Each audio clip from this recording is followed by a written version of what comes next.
¿Alguna vez te has parado a pensar en el destino de aquellas almas que no llegaron a nacer? ¿Qué sucede con una vida interrumpida antes incluso de dar el primer respiro en este mundo? Esta es una de las preguntas más inquietantes y al mismo tiempo más silenciadas de la espiritualidad. Inquietante porque toca uno de los mayores tabúes de nuestra existencia, la interrupción de una vida que aún no ha comenzado. Silenciada porque, aunque muchos se han dedicado a ella, incluso Allan Kardec, el codificador del espiritismo, parece haber evitado publicar una respuesta clara. ¿Pero por qué? Este misterio abre una puerta que pocos tienen el valor de cruzar. Y quizás sea precisamente por eso que hiciste clic en este video. Dentro de ti existe un deseo de comprender, de buscar consuelo, o incluso de encontrar una explicación que tenga sentido ante una experiencia que puede ser personal, familiar o simplemente una cuestión filosófica que insiste en resonar en la mente. Después de todo, si el alma existe antes del cuerpo, si preexiste a la vida terrenal, entonces, ¿qué sucede cuando el cuerpo ni siquiera llega a desarrollarse? Esa es la pregunta que tarde o temprano todos terminan haciéndose. Y aquí está el punto crucial. Kardec recibió innumerables preguntas sobre el destino de los niños no nacidos, pero en sus libros principales, como El Libro de los Espíritus o El Cielo y el Infierno, no ofreció una respuesta explícita y directa. Hay notas, hay indicios, hay pasajes que parecen tocar ligeramente este tema, pero nunca una conclusión publicada. Esto ha intrigado a los estudiosos durante generaciones. ¿Sería una ausencia intencional? ¿Sería que las respuestas que le llegaron de las mesas mediúmnicas eran tan perturbadoras que optó por el silencio? ¿O será que la humanidad aún no tenía la madurez para lidiar con lo que decían los espíritus? Antes de llegar a esta posible revelación, necesitamos retroceder un paso. Para entender el destino de estas almas, primero necesitamos entender cómo la tradición espírita ve la conexión entre alma y cuerpo. En varios pasajes de El Libro de los Espíritus, los espíritus dicen que el alma existe antes de la concepción y que el proceso de encarnación comienza justamente cuando el espíritu es atraído al cuerpo en formación. Sin embargo, esta conexión no es inmediata ni definitiva en los primeros momentos. Es un proceso gradual, casi como una aproximación lenta, en la que el espíritu se va conectando al embrión, preparándose para la vida terrenal. Esto significa que, según la doctrina, el alma no siempre está totalmente vinculada al feto desde el principio. Este detalle lo cambia todo, porque si la conexión aún no está completa, ¿qué sucede cuando la gestación se interrumpe? ¿Estaría el alma ya atrapada en esa experiencia, sintiendo el dolor de la pérdida de un cuerpo que nunca pudo usar? ¿O estaría solo de paso, casi como un viajero que apenas apoya el pie en una estación, pero no llega a embarcar de hecho? Esta es la primera gran pregunta que Kardec dejó en el aire. Y aquí entra algo curioso. En anotaciones de reuniones mediúmnicas de la época de Kardec, que solo se conocerían después, existen relatos de preguntas sobre almas de niños que no llegaron a nacer. Algunas respuestas sugieren que, en la mayoría de los casos, estos espíritus ya tenían conocimiento de lo que sucedería. En otras palabras, aceptarían participar en un intento de encarnación aún sabiendo que podría no concretarse. Esto nos lleva a pensar que no existe un azar absoluto en este proceso, que la experiencia de una gestación interrumpida también puede tener un sentido dentro del recorrido espiritual, tanto para la madre como para el espíritu que intentó nacer. Pero esto plantea otra duda. Si el espíritu ya lo sabía, ¿por qué aceptar? ¿Por qué someterse a una experiencia que parece no llevar a ninguna parte? La respuesta puede estar en una de las claves más fascinantes del espiritismo, la ley del progreso. Según ella, cada experiencia, por breve que sea, puede añadir algo. Para la madre, el vínculo inicial con esa vida puede despertar nuevos sentimientos, maduración, reflexiones sobre responsabilidad, amor, pérdida. Para el espíritu, la breve conexión con la materia puede representar una preparación, un ensayo, una aproximación necesaria para futuras encarnaciones. Así como un alumno que aún no entra en el aula, pero ya camina por los pasillos de la escuela, observando y preparándose para el aprendizaje que vendrá. Pero esta no era la parte más sorprendente de los relatos. Algunos médiums de la época, y otros que vinieron después, sugirieron que en ciertos casos el espíritu no llega a ligarse de verdad al cuerpo en formación. El proceso ocurre como un intento de conexión, pero sin un compromiso completo. En este escenario, la pérdida de la gestación no sería vista como una ruptura dolorosa para el alma, sino solo como una interrupción de algo que aún no había comenzado de hecho. Esto contrasta con el dolor intenso vivido por los padres, mostrando cómo, desde el punto de vista espiritual, la experiencia es percibida de forma muy diferente. Es en este punto donde podemos entender por qué Kardec quizás evitó publicar abiertamente sobre el tema. Imagínense el impacto de esta información en el siglo XIX, en una sociedad marcada por dogmas religiosos rígidos. Decir que un alma podría no sufrir con la pérdida de un cuerpo no nacido, o que la gestación interrumpida podría tener un sentido dentro del progreso espiritual, sería abrir una polémica gigantesca. Sería incluso dar munición para debates morales y éticos que podrían poner en riesgo la aceptación inicial del espiritismo, aún frágil y rodeado de desconfianza. Quizás por eso prefirió el silencio, dejando pistas, pero no una respuesta definitiva. Sin embargo, si miramos con cuidado, las pistas están ahí. En el libro de los espíritus, en la cuestión 344, los espíritus responden que la unión del alma con el cuerpo comienza en la concepción, pero solo es completa en el nacimiento, y añaden que, durante la gestación, el espíritu está solo ligado de manera indirecta, lo que explica por qué la muerte del feto no representa necesariamente la pérdida del alma. Más adelante, en otras cuestiones, dicen que cuando el embarazo es interrumpido, ese espíritu simplemente busca otra oportunidad de encarnación. Esto ya nos da una idea clara. No existe alma perdida, no existe vida desperdiciada. Existe solo un reinicio en otro momento. Pero aún queda la pregunta que no cesa. ¿Y si esta interrupción no es natural? ¿Si es resultado de una decisión humana consciente? Esta es la cuestión que muchos evitan y que quizás Kardec prefirió no incluir en sus libros de forma abierta, porque ahí no estamos hablando solo del destino del alma, sino también de la responsabilidad moral de los involucrados. Y aquí el tema se vuelve explosivo. Es en este punto donde nuestro viaje se vuelve aún más intrigante. Porque sí, por un lado, la doctrina sugiere que el espíritu no sufre necesariamente con la pérdida de la gestación. Por otro lado, también nos recuerda que nada sucede sin consecuencias. La conexión, por breve que sea, genera vínculos, y esos vínculos pueden regresar en otras vidas, en nuevos encuentros, en nuevas oportunidades. Pero ¿hasta qué punto esto genera sufrimiento? ¿Hasta qué punto es solo aprendizaje?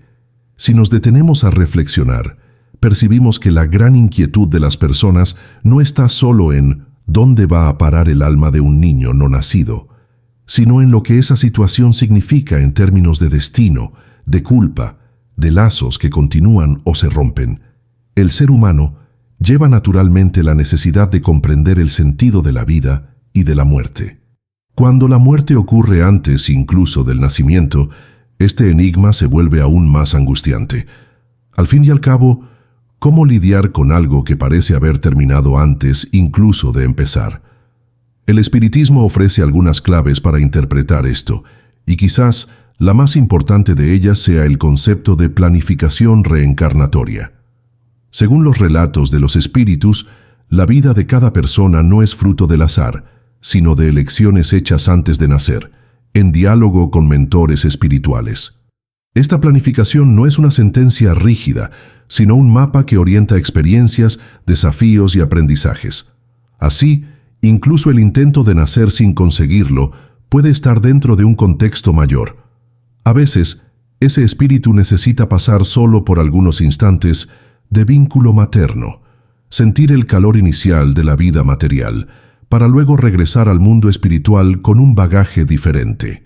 Otras veces el mayor aprendizaje es para los padres, que necesitan enfrentar la pérdida, despertar sentimientos profundos y madurar ante una ausencia tan impactante. Y aquí surge una revelación sorprendente. En muchos mensajes mediúmnicos registrados a lo largo del tiempo, aparece la idea de que estos espíritus no se pierden, regresan. Frecuentemente vuelven a la misma familia en otro intento de nacimiento. Esto crea un ciclo curioso de reencuentros.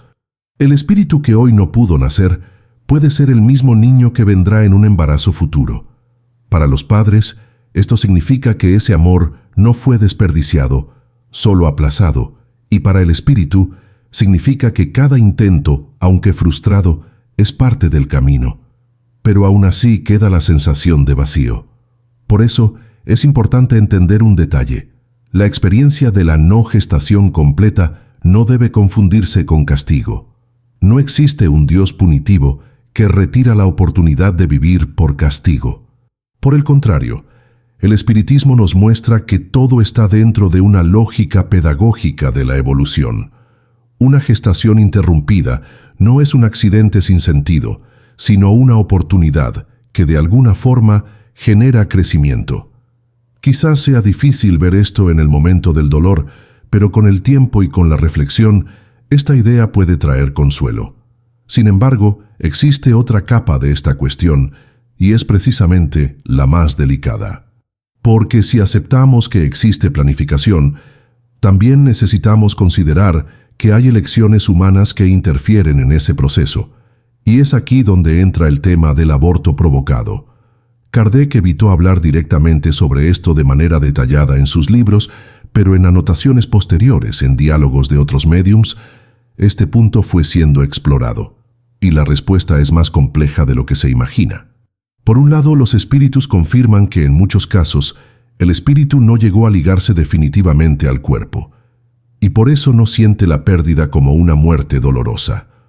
Por otro lado, recuerdan que los vínculos creados, aunque breves, dejan huellas. Esto significa que el acto de interrumpir una gestación por elección humana no es simplemente un nada sucedió. Existe sí un impacto energético, emocional y espiritual, pero este impacto no se manifiesta como castigo eterno o condenación, sino como consecuencias que necesitan ser trabajadas, elaboradas, reparadas. Y aquí hay una información que puede cambiar la forma en que pensamos el tema. Muchos médiums relatan que espíritus que tuvieron su encarnación interrumpida vuelven en otra ocasión, muchas veces ligados a la misma madre, pero no cargando odio o rencor.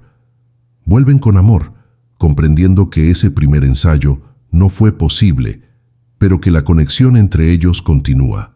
Esto demuestra que incluso ante elecciones dolorosas, existe la oportunidad de un nuevo comienzo, de reparación y de continuidad de los lazos.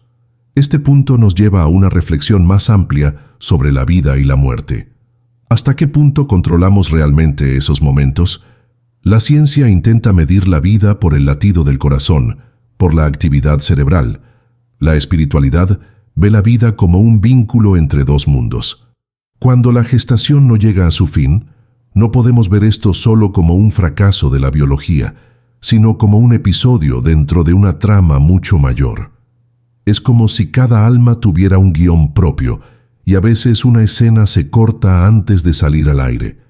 Pero eso no significa que la historia terminó, solo que se contará de otra forma, en otro tiempo. Ahora, imagine por un instante la situación de una madre que pierde a su bebé en el inicio de la gestación. Para ella esa experiencia es devastadora. ¿Qué responde el espiritismo a ese dolor? No trae solo explicaciones técnicas sobre el destino del alma.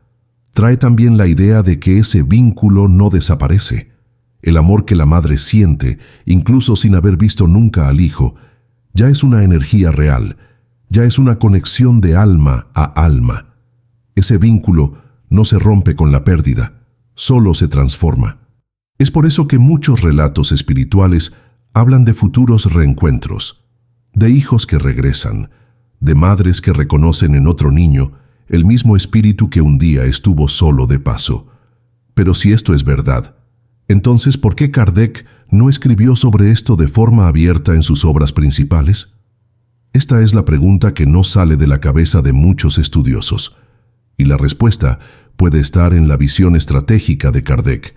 Él sabía que el espiritismo estaba naciendo en medio de una sociedad conservadora y religiosa, que podría rechazar inmediatamente cualquier idea que relativizara el valor de la vida desde la concepción.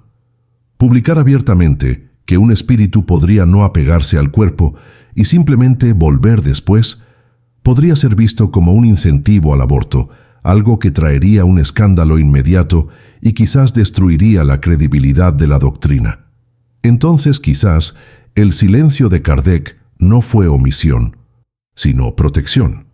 Plantó semillas, dejó pistas, pero eligió no abrir ese debate en un momento en que la sociedad no estaba lista. Y si lo pensamos bien, hasta hoy este tema sigue siendo uno de los más polémicos. Imagínense en 1857. Sin embargo, no podemos ignorar que dejó importantes entrelíneas. En la cuestión 358 de El Libro de los Espíritus, por ejemplo, al hablar sobre el aborto, los espíritus dejan claro que existe responsabilidad moral cuando hay interrupción voluntaria de la gestación, pero también refuerzan que el espíritu regresa y tiene nuevas oportunidades de encarnación. Esto muestra que incluso sin detallar, la lógica estaba ahí. Lo que no hizo fue transformar esto en un capítulo exclusivo, precisamente para no abrir un frente de ataques. Este misterio, este no dicho, crea hasta hoy un espacio de interpretación. Y es dentro de ese espacio donde médiums y estudiosos a lo largo de los siglos han construido explicaciones, relatos e interpretaciones más claras. Revelan que la vida no se pierde, que las almas no nacidas no quedan vagando, ni condenadas ni castigadas. Simplemente esperan una nueva oportunidad, ya sea en la misma familia o en otra. Y esto nos lleva a una segunda cuestión, aún más profunda. Si el espíritu regresa, si siempre tiene nuevas oportunidades, ¿qué sucede con la madre, con el padre, con aquellos que cargan el dolor de la pérdida? ¿Cómo se refleja esta experiencia en su camino? Esta quizás sea la parte más reveladora de esta historia.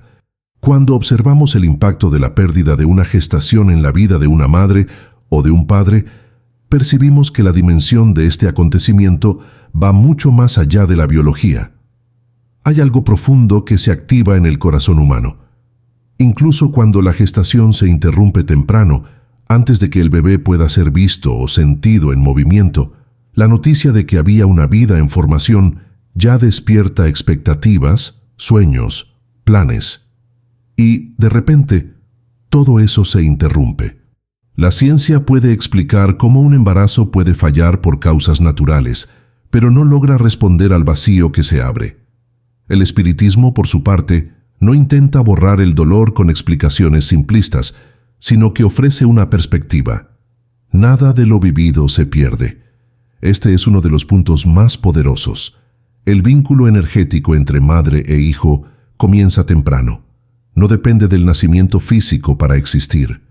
La conexión de amor, el deseo de acoger, el instinto de protección, todo esto ya es un lazo entre dos almas. Cuando la gestación no llega a su fin, ese lazo no se deshace. Se transforma en un hilo invisible que puede manifestarse de diversas formas. A veces la madre sueña con ese niño. A veces siente su presencia de manera sutil, como si hubiera una compañía alrededor. Otras veces, muchos años después, reconoce ese mismo espíritu en otro hijo, en un sobrino, o incluso en un niño que se cruza en su camino. Es como si la vida siempre encontrara una forma de unir de nuevo lo que ya estaba conectado. Y aquí está algo de lo que pocos se dan cuenta. El aprendizaje que viene de esa pérdida no es solo individual, sino colectivo. Muchas familias que pasan por esta experiencia relatan que el dolor los unió de forma inesperada, que la fragilidad los hizo más cercanos, que la ausencia de un bebé invisible fue suficiente para transformar dinámicas emocionales. El espiritismo sugiere que nada sucede sin que un grupo mayor de almas esté involucrado. Esto significa que una gestación interrumpida no es solo una experiencia de la madre, sino también de quienes la rodean. Todos aprenden algo, todos maduran de algún modo. Pero surge la pregunta que incomoda. ¿Y cuándo la pérdida no es natural? ¿Y cuándo existe una elección consciente de interrumpir el embarazo? El espiritismo no evade esta cuestión, pero la trata con un equilibrio difícil de encontrar en otras tradiciones espirituales. No se habla de condenación eterna, de fuego o de castigo divino. Se habla de responsabilidad. Cada acto tiene consecuencias, porque mueve vínculos y trayectorias.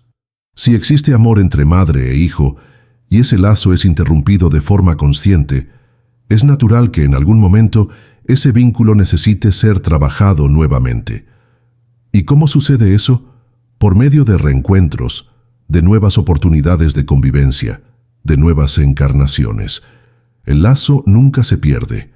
Puede ser aplazado, puede ser complejo, pero no es destruido. Lo que los relatos espirituales muestran es que el espíritu del niño no guarda rencor, no vuelve para cobrar, no vuelve para castigar. En la mayoría de las veces, regresa a la misma familia, en un momento más adecuado en circunstancias diferentes. Esto refuerza la idea de que la vida es generosa, que siempre ofrece otra oportunidad. Sin embargo, la madre que toma la decisión de interrumpir siente, en algún momento, la necesidad de reconciliarse con ese vínculo, no por imposición externa, sino porque la conciencia humana lleva naturalmente la memoria del amor. Aunque la razón diga que fue la mejor elección posible en ese momento, el corazón recuerda que había una vida allí, y ese recuerdo se transforma en un aprendizaje profundo. Quizás sea precisamente por eso que Kardec no quiso exponer abiertamente este tema en su época. Imaginen decir en el siglo XIX que un espíritu podría regresar a la misma madre después de un aborto. Esto sería visto como escandaloso, como una legitimación de algo prohibido y moralmente inaceptable a la vista de la sociedad de entonces. Al silenciar, Kardec protegió el espiritismo de ataques que podrían haberlo anulado antes incluso de crecer, pero al mismo tiempo dejó pistas para que, en el futuro, cuando hubiera más apertura, esta reflexión se hiciera con madurez. Y hoy, cuando miramos esta cuestión, percibimos que hay algo liberador en esta comprensión. Porque si entendemos que el alma no se pierde, que no hay un limbo eterno para espíritus no nacidos, entonces también entendemos que no hay condenación eterna para las madres y padres que vivieron esa experiencia. Existe sí responsabilidad, existe dolor, existe aprendizaje, pero siempre existe continuidad. El lazo permanece. El amor encuentra otras formas de manifestarse. Este entendimiento cambia completamente la manera de lidiar con el dolor de la pérdida. En lugar de pensar en fin, pasamos a pensar en espera. En lugar de creer en ruptura, comenzamos a ver aplazamiento. Y eso hace toda la diferencia en el proceso de duelo. No es negar la tristeza, sino darle un horizonte de sentido. Saber que ese espíritu puede regresar en otro momento, quizás incluso al mismo hogar, trae consuelo y esperanza. Hay innumerables relatos de familias que pasaron por pérdidas gestacionales y años después reconocieron en el hijo que nació posteriormente señales, características e incluso recuerdos que remitían al primer bebé. Algunas madres relatan sueños vívidos en los que un niño decía que regresaría. Otras dicen que cuando volvieron a quedar embarazadas, sintieron intuitivamente que era el mismo espíritu. El espiritismo no pide que aceptemos esto ciegamente, sino que sugiere que observemos estos fenómenos como evidencias de que la vida espiritual tiene una lógica propia, que supera nuestra comprensión limitada. Y si miramos aún más a fondo, veremos que el tema de los niños no nacidos nos invita a reflexionar sobre la propia naturaleza de la existencia. ¿Será que el valor de una vida está solo en su duración? ¿O está en la intensidad de las conexiones que crea, aunque sea por instantes? Un espíritu que solo intentó nacer ya dejó su huella, ya provocó emociones, ya inspiró cambios, ya fue recordado y amado. Esto demuestra que la existencia no se mide por el tiempo, sino por el impacto. Incluso un soplo de vida puede tener un efecto gigantesco en el camino de toda una familia. Esta idea también nos desafía a revisar nuestros conceptos sobre el principio y el fin. Si creemos que el alma es inmortal, entonces ninguna experiencia es un fin absoluto. La muerte de un bebé antes del nacimiento no es un punto final. Es una coma en una frase mucho mayor. Es un interludio en una melodía que continúa en otra estrofa. Quizás sea esta la visión que más consuela. Saber que nada, absolutamente nada, se pierde. Pero aún queda un punto fundamental. ¿Cómo viven estos espíritus en el plano espiritual después de una gestación interrumpida? ¿Permanecen como almas de niños? ¿Llevan alguna marca de esa experiencia? ¿O simplemente regresan a su condición espiritual plena, retomando su camino como si nada hubiera sucedido? Esta pregunta nos lleva a un territorio aún más enigmático, y quizás sea aquí donde esté la clave para comprender por qué Kardec dudó en revelar todo lo que sabía. Cuando hablamos del destino del alma de los niños no nacidos en el plano espiritual, entramos en un territorio donde la lógica humana encuentra sus límites. Nuestra mente tiende a imaginar que, si una vida fue interrumpida temprano, ese espíritu permanecería como un bebé en el mundo espiritual, indefinidamente pequeño, indefenso, incompleto. Pero esa es una visión moldeada por nuestro apego a la forma física. El espiritismo aclara que el espíritu no es el cuerpo, sino la conciencia, la esencia inmortal. El cuerpo es solo una vestimenta temporal, un instrumento de aprendizaje. Por eso, cuando una encarnación no llega a consolidarse, el espíritu regresa a su estado anterior, no como un niño eterno, sino como un ser que ya poseía historia, madurez y experiencias acumuladas antes de ese intento. Esta es una revelación importante. No existen espíritus infantiles en el sentido literal. Existen espíritus que asumen cuerpos infantiles, pero que en esencia pueden ser mucho más antiguos y experimentados de lo que imaginamos. Una gestación interrumpida, por lo tanto, no aprisiona el alma en un estado de infancia eterna. Simplemente devuelve el espíritu al mundo espiritual para que espere una nueva oportunidad de encarnación. En algunos casos, este regreso ocurre con tranquilidad, como si fuera solo una pausa en el camino. En otros, puede haber frustración, especialmente cuando el espíritu deseaba mucho esa experiencia, pero aún así, la comprensión de la ley de causa y efecto trae consuelo. Relatos mediúmnicos describen que muchos de estos espíritus son acogidos en instituciones espirituales llamadas colonias u hogares de transición. En estas colonias, espíritus que tuvieron encarnaciones interrumpidas reciben apoyo, orientación y preparación para nuevos intentos. Es como si fueran escuelas de reencarnación, donde se trabaja tanto la paciencia como la confianza en el proceso. Para algunos, el regreso es tan rápido que enseguida son encaminados a nuevas familias, a veces en la misma línea, como si hubiera una insistencia del destino en unir a esas almas. Para otros hay una espera mayor, porque es necesario madurar, reflexionar o esperar condiciones más favorables. Y aquí entra una dimensión conmovedora. Muchos de estos espíritus, en sus narrativas mediúmnicas, describen que perciben el sufrimiento de la madre e intentan consolarla. Algunos relatan que permanecen cerca, inspirando pensamientos de amor, enviando impresiones sutiles de que no se han perdido. Esta es una de las razones por las cuales tantas madres que perdieron bebés relatan sueños vívidos, sensaciones de presencia o incluso intuiciones de que el niño está bien. El espiritismo ve esto no como fruto de la imaginación, sino como una interacción real, aunque sutil, entre dos mundos. Pero quizás la cuestión más intrigante sea, ¿por qué algunas almas pasan repetidamente por intentos frustrados de encarnación? ¿Por qué tantas gestaciones pueden fallar para la misma familia? La respuesta dada por espíritus comunicantes es que cada proceso de encarnación implica ajustes delicados, tanto biológicos como espirituales. No siempre la sintonía entre cuerpo y alma se establece con facilidad. A veces, la dificultad es física, a veces emocional, a veces kármica. En algunos casos, hay expiaciones necesarias. En otros, es solo parte del aprendizaje de aceptación y fe.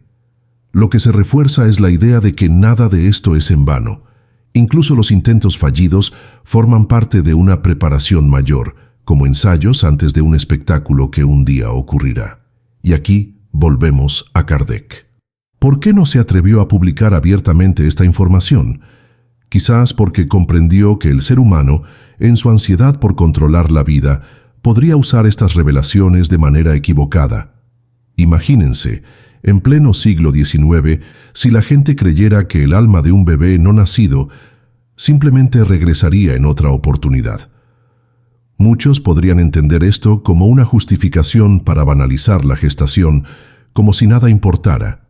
Kardec, sabio y cuidadoso, prefirió dejar la cuestión abierta, dando solo pistas, confiando en que en el futuro la humanidad estaría más preparada para comprender con madurez. Hoy, al hablar sobre este tema, no podemos olvidar la responsabilidad que conlleva.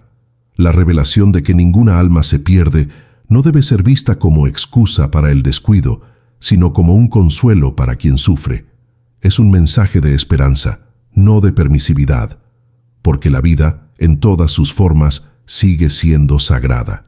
Cada oportunidad de encarnación es un proyecto profundo que involucra muchas fuerzas invisibles. El hecho de que un intento no se concrete no disminuye su valor. Por el contrario, muestra que incluso en el fracaso existe propósito. ¿Y qué sucede con la madre y el padre después de esta experiencia? Espiritualmente, ellos también son acompañados. El dolor de la pérdida es reconocido y amparado en el mundo espiritual.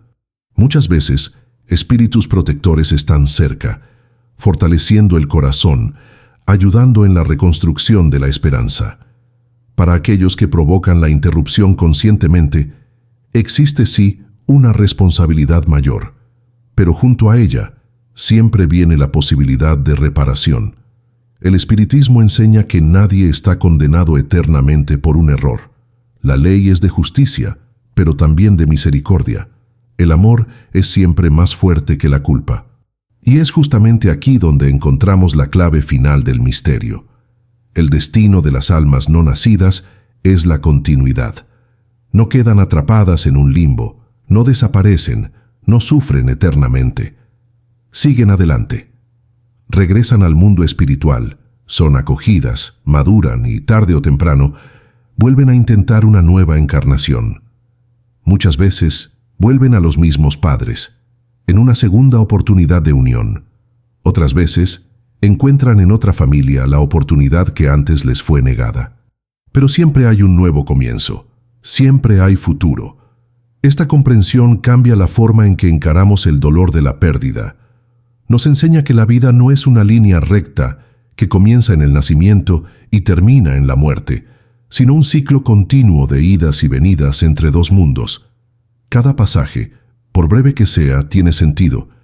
Cada alma tiene su momento. Y nada, absolutamente nada, se pierde. Ahora resta una última reflexión. Cuando pensamos en el silencio de Kardec sobre este tema, percibimos que a veces el silencio también es una forma de sabiduría. Quizás él supiera que ciertas verdades solo podrían ser reveladas cuando la humanidad tuviera madurez suficiente para comprenderlas con responsabilidad y no con ligereza. Quizás él confió en que, en el momento justo, estas respuestas vendrían no de un hombre, sino de la propia experiencia espiritual de la humanidad. Y aquí estamos, más de 160 años después, reflexionando sobre aquello que él solo insinuó. Si llegaste hasta aquí, es porque esta cuestión también toca tu alma. Quizás ya hayas vivido este dolor, quizás conozcas a alguien que pasó por eso, o quizás solo sientas la necesidad de comprender mejor los misterios de la vida. Independientemente de tu motivación, una cosa es segura: hablar de esto no es solo discutir teorías espirituales, es abrir espacio para el consuelo, para la esperanza, para la certeza de que nada se pierde. Y si este mensaje tuvo sentido para ti, si te trajo paz o claridad, entonces te pido, suscríbete al canal, dale me gusta a este video y compártelo con alguien que pueda necesitar escucharlo. porque a veces una simple palabra puede iluminar un corazón que sufre en silencio. Al fin y al cabo, si hasta Allan Kardec dudó en publicar esta respuesta, quizás sea porque sabía que nos correspondería a nosotros, más tarde, dar voz a este misterio. Y ahora que lo has oído, la elección es tuya: guardarlo solo para ti, o difundir esta luz para que más corazones encuentren paz.